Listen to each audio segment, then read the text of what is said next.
बड़ी खबर है, हम जानकारी आपको राजधानी लखनऊ से दे रहे हैं। बड़ी खबर सामने आ रही है इस वक्त की। यूपी कैबिनेट की अहम बैठक का आयोजन हुआ, जिसकी अध्यक्षता सीएम योगी आदित्यनाथ ने खुद करी है। मुख्यमंत्री आवास पर बैठक हुई है। बैठक में इन्वेस्टर्स समिट पर विस्तार से चर्चा हुई। साथ में विदेशी दौरे पर रहे तमाम मंत्री इस वक्त प्रेजेंटेशन दे रहे हैं। बड़ी खबर है, हम जानकारी आपको दे रहे हैं। शाम को 4 बजे से ही ये बैठक आहूत हुई है और अभी तक बैठक खत्म होने के बाद प्रेजेंटेशन का दौर चल रहा है। यानी कि तमाम जो मंत्री विदेश दौरे पर गए हुए थे वो इस वक्त प्रेजेंटेशन दे रहे हैं। इस खबर पर ज्यादा जानकारी के लिए अनूप जुड़ गए हमारे साथ में फोन लाइन पर। अनूप, क्या कुछ अपडेट है? और देखिए पूजा, आज की एक महत्वपूर्ण बैठक हुई। सबसे पहले कैबिनेट की बैठक शुरू हुई थी, जिसमें कई महत्वपूर्ण प्रस्तावों पर योगी कैबिनेट की मुहर लग चुकी है। Uttar Pradesh where housing and logistic नीति 2022 को स्वीकृति मिल चुकी है। इसमें सबसे बड़ा जो अपडेट है अभी तक का, वो जो वेयर हाउस एंड लॉजिस्टिक नीति 2000 के तहत जो भंडारण सुविधाएं हैं वो या वेयर हाउस लॉजिस्टिक है, उसमें कोल्ड स्टोर चेन की सुविधा अब होगी। मल्टी लेवल पार्किंग के लिए भी इसमें सुविधा होगी। तमाम इस तरीके से अभी तक जो दिक्कतें आ रही थी, और खासकर सबसे बड़ा जो प्रस्ताव था उसमें जो चर्चा हुई उसको उत्तर प्रदेश की आर्थिक व्यवस्था बढ़ाने को लेकर के, और जिस तरीके से लगातार मुख्यमंत्री योगी आदित्यनाथ मंत्रियों के साथ प्रेजेंटेशन करते नजर आए। करीब 4:30 बजे से प्रेजेंटेशन उन मंत्रियों का हो रहा है जो विदेश दौरे पर थे। 13 मंत्री, 1 विधायक, 33 IAS अधिकारी विदेश दौरे पर गए थे। वहां से सबका एक ही लक्ष्य था कि उत्तर प्रदेश की अर्थव्यवस्था 1 ट्रिलियन इकोनॉमी बढ़ाई जाए। बिल्कुल, यानी कि इस प्रेजेंटेशन को अगर नफे नुकसान का आकलन कहा जाए तो गलत नहीं होगा अनूप। बिल्कुल सही कह रही है, क्योंकि लगातार जिस तरीके से उसको प्रेजेंटेशन के साथ साथ पूरा एक ये भी देखने को मिला है कि मुख्यमंत्री अब परख रहे हैं मंत्रियों की जो कार्यप्रणाली रही है उत्तर प्रदेश में जाकर, उत्तर प्रदेश की जो क्या खूबियां हैं, क्या सब वहां पर प्रेजेंटेशन दिया गया है और कहाँ कमी रह गई है, उसको लेकर बहुत विस्तार से चर्चा हुई है।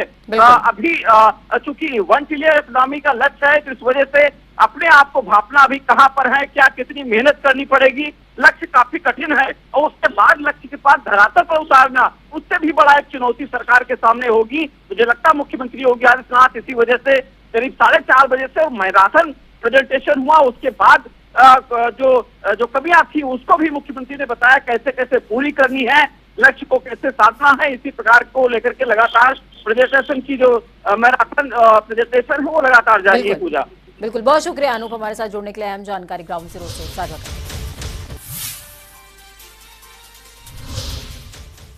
नमस्कार, जनता टीवी देख रहे हैं आप, मैं हूं आपके साथ पूजा मोहन पांडे। बुलेटिन की शुरुआत करते हुए सबसे पहले आपको बता दें, देश में एक बार फिर से कोरोना को लेकर हलचल तेज हो गई है। लगभग सभी राज्य अलर्ट मोड पर, तो उत्तर प्रदेश पीछे कैसे रहेगा?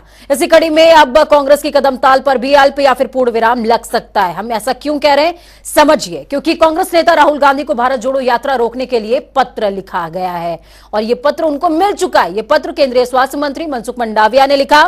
पत्र पर मंडाविया ने कांग्रेस खासा उसको रास नहीं आ रहा है मंडाविया का ये पत्र, क्योंकि यूपी भारत जोड़ो यात्रा कमेटी के चेयरमैन और वरिष्ठ कांग्रेसी नेता सलमान खुर्शीद ने पत्र पर पलटवार किया। क्या कहा कि ना रुकेंगे ना डरेंगे, भारत जोड़ो यात्रा यूं ही चलती रहेगी। कदम ताल पर अल्प क्या पूर्ण विराम की तो आप सोचिए ही मत। अगर कोरोना आता है तो भी यात्रा नहीं रुकेगी। ये क्यों कह रहे हैं? क्योंकि जब कोविड था तब सरकार ने आखिरकार क्या किया, सबने देखा। सलमान खुर्शीद का यह बयान है। सलमान ने कहा, मुझे बहुत बड़ी जिम्मेदारी सौंपी गई है। यात्रा का यूपी में भव्य स्वागत होगा और जरूरत पड़ी तो मास्क लगाएंगे, लेकिन यात्रा नहीं रुकेगी। लोग मानेंगे, जो हमारे सहयोगी ना भी हो, साथी ना भी हो, वो मानेंगे कि ऐतिहासिक यात्रा कभी किसी ने शायद इसकी कल्पना भी नहीं की थी। और जब इसकी हमने पहले घोषणा की थी तो लोग समझते थे कि ये टाई फिश होगी, कितने दूर तक चलेगी, कहां तक चलेगी। अब इस यात्रा से घबराकर कल 2-3 दिन से जो हो रहा है, कहीं पत्र लिखे जा रहे हैं, कहीं आदेश दिए जा रहे हैं, इतने दिन तक कोविड की किसी को कोई परवाह नहीं रही। जब कोविड था तब भी कोई किसी ने परवाह नहीं करी। उत्तर प्रदेश ने जो हाल कोविड के समय में देखा था उसको दोहराने की आवश्यकता नहीं है। लेकिन अब आदेश दिए जा रहे हैं कि मास्क लगाइए, आप यात्रा ना करिए, आप सोच लीजिए, आप इसको फिर से तो वहीं रायबरेली में बीते रविवार को नक्शा पास न होने पर गिराए गए सोमू ढाबे का मामला शांत नहीं हो रहा है। इसे लेकर आज सपा का 8 सदस्यीय प्रतिनिधि मंडल रायबरेली पहुंचा। सपा विधायक मनोज पांडे, सपा विधायक अतुल प्रधान और सपा विधायक पंकज मलिक समेत 8 सदस्यीय दल ने ढाबा गिराए जाने पर हकीकत जानी। प्रतिनिधि मंडल इस दौरान सोमू ढाबा मालिक सुरेश यादव के परिजनों से भी मिला। प्रतिनिधि मंडल का कहना है कि नक्शा ना पास होना तो बहाना है। असल में यह कार्रवाई लगभग 3.5 साल पहले यहां खाना खाने आए छात्र आदित्य सिंह की मौत की वजह से हो रही है। देखिए, बड़े विस्तार से आरती यादव जी ने बताया आपको, ये सबका पक्ष है स्वयं उस मामले में। केवल 2 चीज़ों को डेलीगेशन देखेगा कि जो निर्माण हटाया गया, निर्माण को हटाए जाने के लिए जो लीगल प्रोसेस है उसको अपनाया गया कि नहीं अपनाया गया। और एक जो नैसर्गिक न्याय की परिभाषा है कि अगर किसी व्यक्ति ने अवैध निर्माण कर लिया है, उसको नोटिस दी गई कि नहीं दी गई, उसको अगर लोकल डेवलपमेंट अथॉरिटी ने उसको अवैध घोषित किया तो उसको अपने अवैध निर्माण को हटाए जाने का समय दिया गया कि नहीं दिया गया। जो लीगल प्रोसेस है, जो हर व्यक्ति को उसमें समय मिलना चाहिए।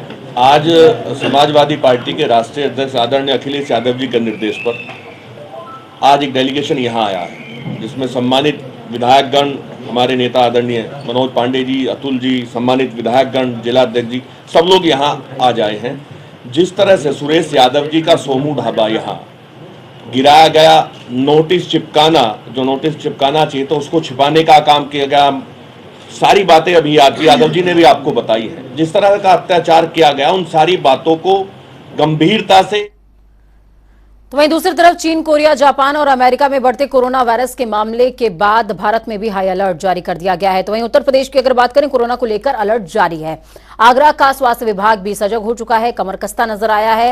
लेकिन इसको लेकर केसीएम, ओसीएमएस क्या कुछ कह रहे हैं वो भी समझिए। एक बार फिर चीन ने पूरी दुनिया में कोहरा मचा दिया है, दुनिया को भयभीत कर दिया है। भारत में भी अलर्ट देखने को मिल रहा है। उत्तर प्रदेश के डिप्टी सीएम ब्रजेश पाठक ने स्वास्थ्य विभाग को अलर्ट मोड पर कर दिया है और वहां पर जांच और कोविड व्यवस्थाओं के दुरुस्त करने के निर्देश दिए हैं। हमारे साथ है मुख्य चिकित्सा अधीक्षक जिला अस्पताल आगरा, उनसे सीधे बात करें। सर, किस तरीके की व्यवस्था है? सर, हमारे यहाँ जो भी विदेश यात्रा से आएगा RT-PCR उसको टेस्ट जरूरी कराना है। और हमारे यदि कोई मरीज आता है तो उसकी व्यवस्था पहले से चली आ रही है। हमारे 20 पलंग का तो पीकू वार्ड एकदम तैयार है, उसमें वेंटिलेटर्स भी लगे हुए हैं। 40 पलंग हमारे हाई डिपेंडेंट यूनिट यानी ऑक्सीजन से भरपूर है। हमारा ऑक्सीजन प्लांट भी ठीक प्रकार से कार्य कर रहा है। सारी दवा उपलब्ध है, सारे समस्त स्टाफ की ड्यूटी भी लगी हुई है।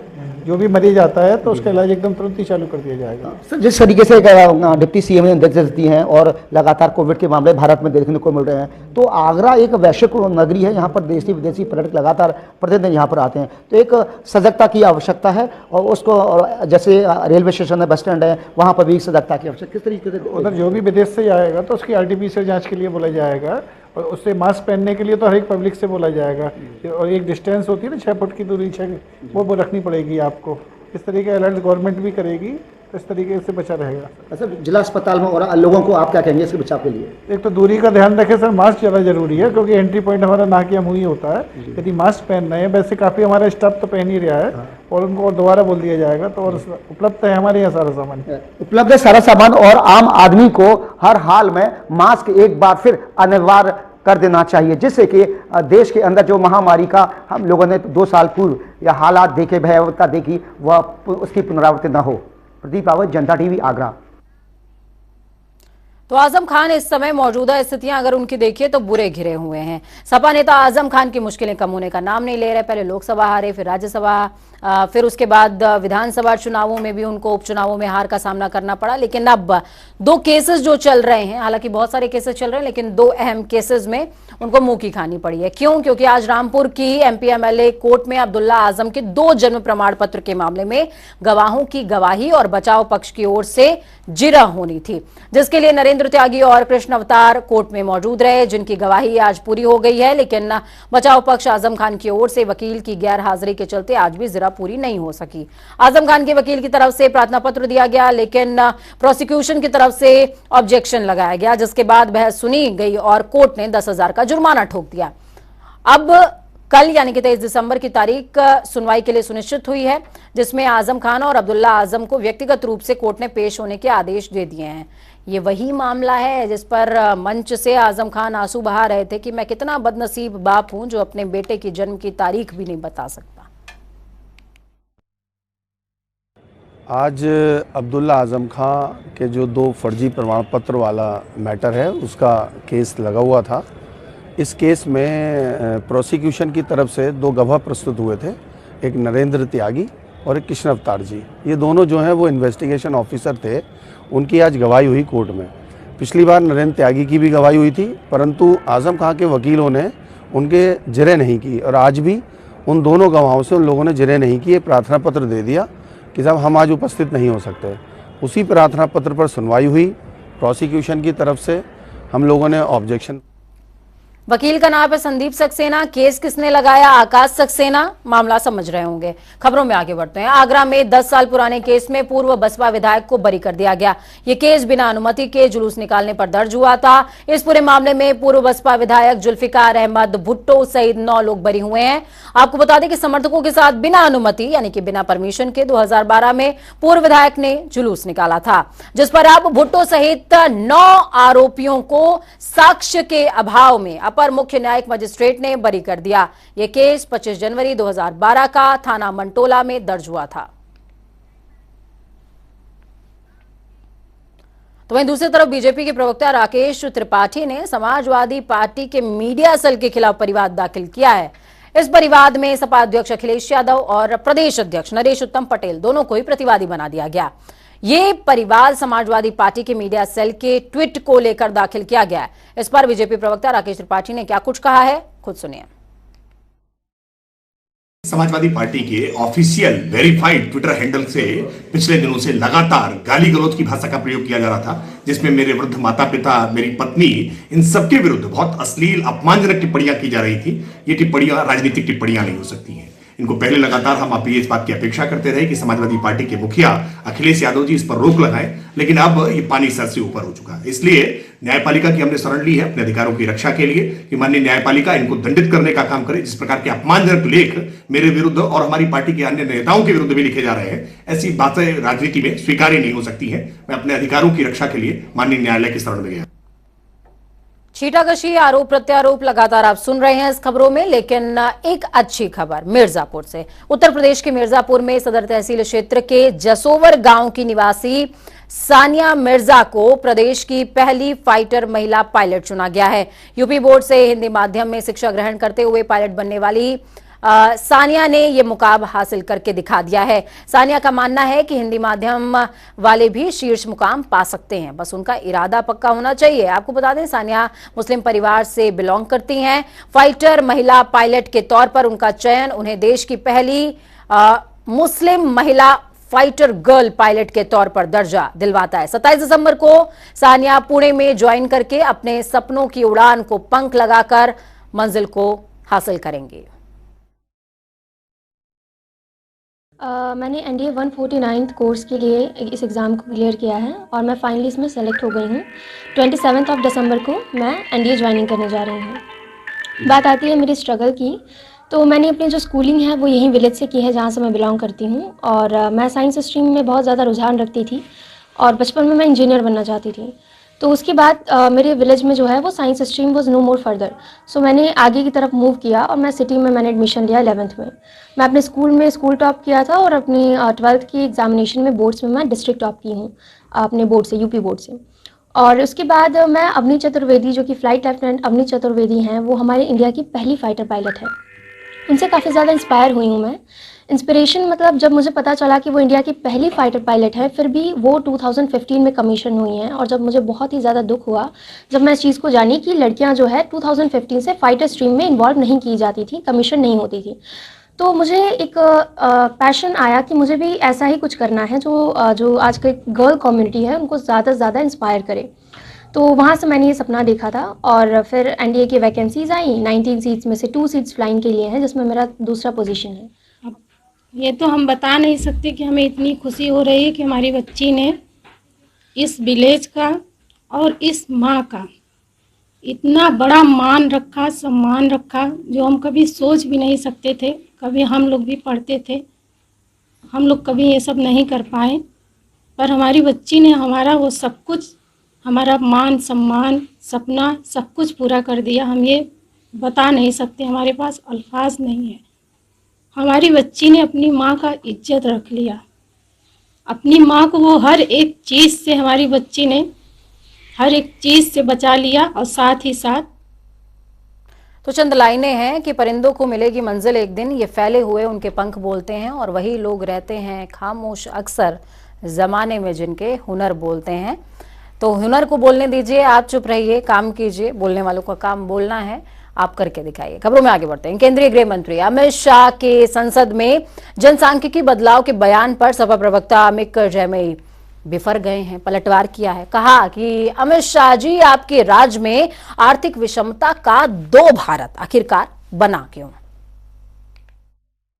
गृह मंत्री श्री अमित शाह जी डेमोग्राफी चेंज करने की बात आज संसद में कह रहे हैं। हम उनसे पूछना चाहते हैं कि 2014 से आप और आपकी सरकार क्या कर रही है, अगर ऐसा कोई प्रयास कर रहा है। दूसरी बात यह है कि भारत में सभी को अपनी पसंद का धर्म को अपनाने का अधिकार भारत का संविधान देता है। तो आखिर इस पूरे देश में जिस तरह से भूखमरी है, जिस तरह से गरीबी है, आज भी आदिवासी जो बेल्ट है, आज भी जो अनुसूचित वर्गों का जो पूरा देश में ब्लॉक है, वो भारत के विकास से जुड़ नहीं पाया। वहां पे स्वास्थ्य सेवाएं नहीं है, वहां पर रोजगार नहीं है। तो आप ऐसी हालत में अगर कोई उनको झंडा पकड़ा दे।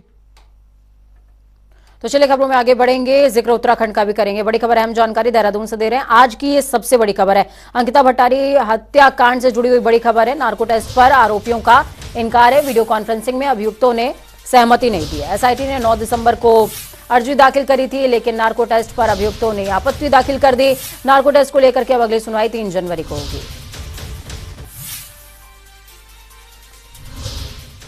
तो वहीं दूसरी तरफ उत्तराखंड में हाईकोर्ट ने अंकिता भंडारी हत्याकांड की जांच सीबीआई से कराए जाने की याचिका खारिज कर दी। वरिष्ठ न्यायमूर्ति संजय कुमार मिश्रा की एकल पीठ में दायर याचिका पर फैसला सुनाया। कहा, एसआईटी सही जांच कर रही है, उसकी जांच में संदेह नहीं किया जा सकता, इसलिए सीबीआई से जांच की जरूरत नहीं। एसआईटी किसी भी वीआईपी को नहीं बचा रही है। तो वहीं मामले में मुख्यमंत्री पुष्कर सिंह धामी का कहना कि हमारी प्राथमिकता है कि दोषियों को सख्त से सख्त सजा मिले, ताकि आने वाले समय में कोई व्यक्ति ऐसा करने की तो दूर इसके बारे में सोचे तक नहीं। ये माननीय न्यायालय ने जो भी निर्णय दिया है हम उसका स्वागत करते हैं, लेकिन उससे बड़ी बात यह है, हमारे लिए बहुत बड़ी जो सामने चुनौती है कि जो भी इस केस में अपराधी हैं उनको सख्त से सख्त सजा मिले। उनके जो ये कृत्य हैं वो कृत्य निकट भविष्य में किसी को भी इस दिशा में पुनरावृत्ति करने के बारे में तो करना तो बहुत दूर की बात, सोचना भी उनके लिए बहुत भारी पड़े। उसके लिए वहीं करण मारा ने अंकिता भंडारी हत्याकांड मामले में कोर्ट के आए आदेश पर प्रतिक्रिया दी। उन्होंने कहा, हम कोर्ट का सम्मान करते हैं, लेकिन अंकिता हत्याकांड की सीबीआई जांच कराने की याचिका को निरस्त करने का फैसला दुर्भाग्यपूर्ण है। उन्होंने कहा है कि पूरे प्रदेश को उम्मीद थी कि कोर्ट का फैसला अंकिता के परिजनों के पक्ष में आएगा, लेकिन ऐसा नहीं हुआ। करण मारा का कहना है कि मैं चाहता हूं कि अंकिता के माता पिता सुप्रीम कोर्ट की शरण में जाएं।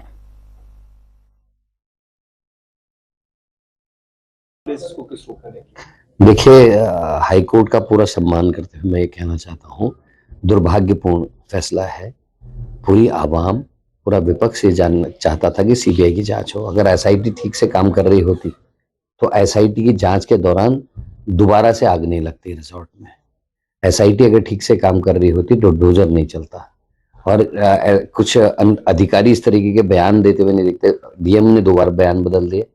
एसआईटी के अधिकारी ये कहते हैं कि साहब हाईएस्ट पेड जो ग्राहक था वो वीआईपी है, और इससे हम लोग इत्तेफाक नहीं रखते, ना कोई आवाम रखती है। और निश्चित तौर पे मैं ये चाहूँगा कि जो अंकिता के परिजन हैं वो लोग सुप्रीम कोर्ट इस पर अपील करनी उनको चाहिए। तो वहीं आम आदमी पार्टी के सह प्रभारी राजीव चौधरी ने प्रदेश कार्यालय में प्रेस वार्ता आयोजित करी, जिसमें उन्होंने आने वाले नगर निगम चुनावों को लेकर रणनीति बनाने की बात कही है। आगे कहा कि जिस तरीके से आम आदमी पार्टी ने दिल्ली एमसीडी चुनावों को रणनीति बनाते हुए लड़ा और जीत दर्ज की, उसी तरीके से आगे भी चुनाव लड़ा जाएगा। साथ ही उन्होंने कहा है कि जल्द ही आम आदमी पार्टी की तरफ से उत्तराखंड को नया प्रदेश अध्यक्ष मिल जाएगा। देखिए, चुनाव से पहले भी ये जो सरकार थी वो पूर्ण रूप से विफल थी, लेकिन लोगों ने जो भारतीय जनता पार्टी ने लोगों को एक तरीके से छलावे में डालकर, चेहरा बदलकर, युवा सोच, युवा दिशा नाम से जो नारा देते हुए चुनाव लड़ा, अब वो सारे वादे दोबारा से खोखले साबित हो रहे हैं। जो नए मुख्यमंत्री रहे हैं उनका जो नया कार्यकाल रहा है वो पूर्ण रूप से विफल रहा है। एक तो होता है कि कानून की व्यवस्था खराब हो गई है, और एक यह है कि सरकार के लोग ही उसमें दोषी पाए जा रहे हैं। चाहे वो रोजगार को लेकर जो मामला रहा, चाहे वो जो अंकिता हत्याकांड का जो मामला रहा, उसमें सीधे सीधे जो तार है वो सरकार से जुड़े लोगों के साथ पाए गए हैं, और सरकार उसको लेकर पूरी तरीके से उन लोगों को बचाने में लगी। तो महाराष्ट्र की Republican party of India Athawale ने उत्तराखंड में भी संगठन का विस्तार किया। इस कड़ी में प्रदेश अध्यक्ष के तौर पर सेठपाल सिंह को जिम्मेदारी सौंपी गई है। नई जिम्मेदारी मिलने के बाद सेठपाल सिंह ने पत्रकार वार्ता करते हुए कहा, केंद्र में हम बीजेपी सरकार के सहयोगी हैं, लेकिन राज्य में हम जनहित के मुद्दे की आवाज बनेंगे। साथ ही हमारी कोशिश होगी कि आने वाले निकाय चुनावों में हम जनता के बीच जाकर उनकी आवाज बनने का काम करें।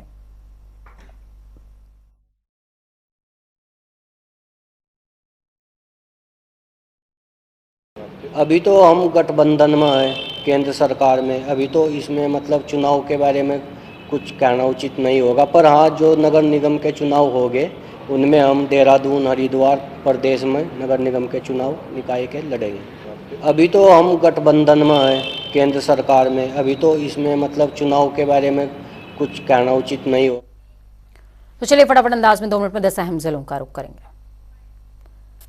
बरेली के फरीदपुर में प्राथमिक विद्यालय में बच्चों से कराई गई धर्म विशेष की प्रार्थना, वीडियो सोशल मीडिया पर हो रहा धड़ल्ले से वायरल। विश्व हिंदू परिषद नेता ने दर्ज कराया मुकदमा, मामले में शिक्षक को किया गया निलंबित। अलीगढ़ में हार्निया का ऑपरेशन कर खरगोश की बचाई गई जान, 2 घंटे के बाद जटिल सर्जरी के बाद खरगोश पूरी तरीके से स्वस्थ। वरिष्ठ पशु शल्य चिकित्सक ने किया ऑपरेशन। आगरा लखनऊ एक्सप्रेसवे पर ट्रक को रोडवेज बस ने मारी जोरदार टक्कर, बस में सवार महिला समेत 5 लोग घायल। मौके पर पहुंची पुलिस ने घायलों को अस्पताल में कराया भर्ती। बस चालक को नींद आने के चलते हुआ था हादसा। सहारनपुर में अंतर्राज्यीय वाहन चोर गिरोह का एक सदस्य गिरफ्तार, चोर के पास से 6 स्कूटी 1 बाइक भी बरामद। आरोपी पंजाब के लुधियाना से चोरी करके सहारनपुर में बेचता था सामान। अलीगढ़ के ग्लास में सरकारी शराब ठेका खुलने से पहले बिक रही अवैध शराब, वीडियो सोशल मीडिया पर धड़ल्ले से हो रहा है वायरल। लोगों ने कहा, शराब कर्मी ठेका खुलने से पहले रोजाना बेचते हैं शराब। मुजफ्फरनगर में जैन समाज के लोगों ने झारखंड सरकार का किया विरोध। श्री शिखर जी को पर्यटन स्थल घोषित किए जाने पर नाराज जैन समाज ने लोगों ने बुलाई बैठक में पैदल मार्च को लेकर बनाई गई रणनीति। संत कबीर नगर में ठंड को देखते हुए विद्यालयों के समय में तब्दीली, सुबह 10 बजे से 3 बजे तक संचालित होंगे अब विद्यालय। जिला विद्यालय निरीक्षक ने सभी विद्यालयों को जारी किया आदेश। सुल्तानपुर में दबंग युवक ने की नगरपालिका ड्राइवर की पिटाई, कूड़ा गाड़ी के तोड़े शीशे। घटना से नाराज नगरपालिका कर्मचारियों ने सड़क पर लगाया जाम। सूचना पर पहुंची पुलिस ने कर्मचारियों को समझा बुझाकर आवागमन को कराया सुचारू। कर्मचारियों ने दबंगों के खिलाफ कानूनी कार्रवाई की करी है मांग। नोएडा के सेक्टर 62 में अवैध निर्माण पर फिर से चला एनडीए का बुलडोजर, पीले पंजे से अवैध बनी मार्केट को किया गया ध्वस्त। नोटिस के बावजूद दुकानदार कर रहे थे अपनी मनमानी। फ्रंट रोड पर चल रहा था कमर्शियल गतिविधियां। मार्केट संचालक और अथॉरिटी के बीच में नोकझोंक भी देखने को मिली। नोएडा के जेएसएस कॉलेज में रैगिंग से प्रताड़ित अलीगढ़ के बीटेक छात्र ने छोड़ी पढ़ाई।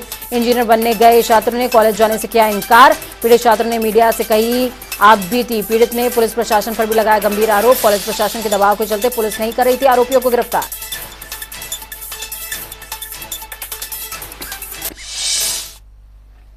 वक्त यहाँ पर छोटे से ब्रेक का। ब्रेक के उस पार खबरों का सफर लगातार जारी रहेगा। बने रहिए जनता टीवी के साथ। हमारी ये कामना है कि आपका आने वाला कल आज से बेहतरीन भी हो और सुरक्षित भी। नमस्कार।